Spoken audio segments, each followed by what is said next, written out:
Welcome to the Friday edition webcast of the Lantern. I'm Allie Kramer.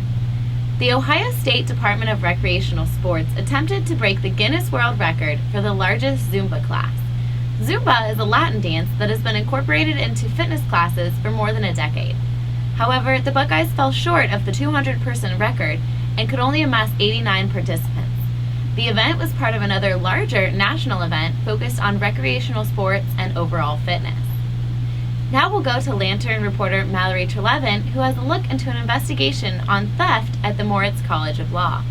Second-year Ohio State law student Christopher Brian Valdez found himself on the other side of the law last week when he was indicted for allegedly stealing almost $35,000 worth of library books and selling them on Amazon.com.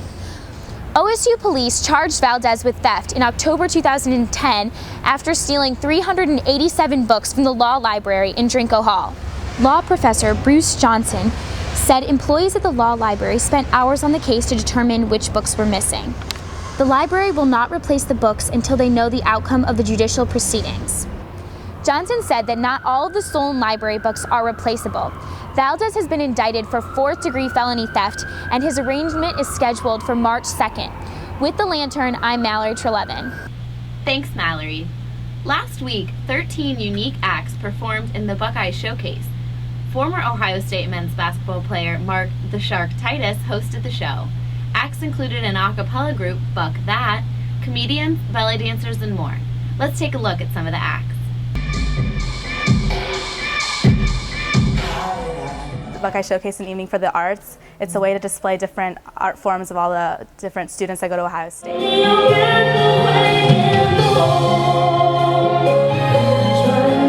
Any student organization can take part. This year we had about 20 groups audition, and some of them included 8th Floor Improv, we had the OSU China Oriental Dance Team, we had Dance Links.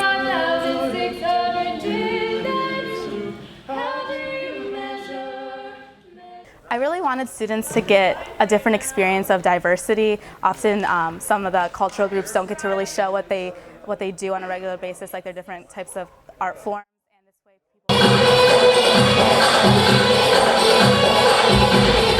As a kid, used to dream of defeat, and he stepping even when it in his heart it was a scream. I freestyle a lot in high school. One of my friends actually was in a band, and he would make his own beats on a Mac. And I would actually just, say random verses and words that rhyme together over top of that. And then I got here, and I met Zach over here, who lives on my floor at Park Hall, and then we just kind of started freestyling together, and here I am. I used to beatbox just because I was nervous. Like, I would get really nervous, so I would just beatbox to myself, or if I'm doing my laundry. It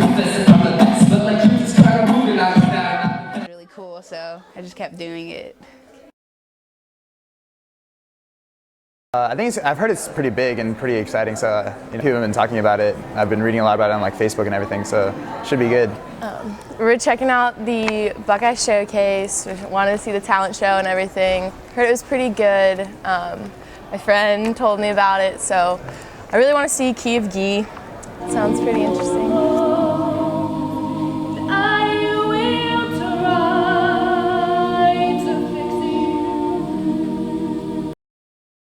Now we'll send it to Lantern reporter Ben Axelrod for a look at sports.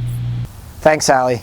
After losing 2 of their past 3 games, the Ohio State men's basketball team picked up a win on Tuesday when they beat the Illinois Fighting Illini.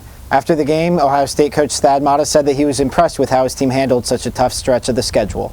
For whatever reason, I don't know if we were as sharp as we, obviously we weren't as sharp as we needed to be under the circumstances in yesterday's game, but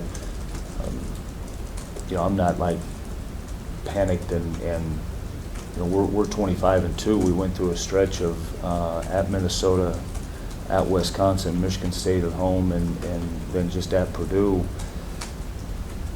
All 3 teams at one point have been ranked as probably as high as 15 in the country. I don't know how many teams in the country would have gone 2-2 in that stretch. So. That's where you sort of say it is college basketball. We've got to get ourselves If I stopped and worried what everybody was saying about us or, along those lines, then I wouldn't be doing my job. The Buckeyes return to action on Sunday when they'll host Indiana at 4 at the Schottenstein Center. The women's basketball team will also be in action on Sunday when they host Wisconsin at 12.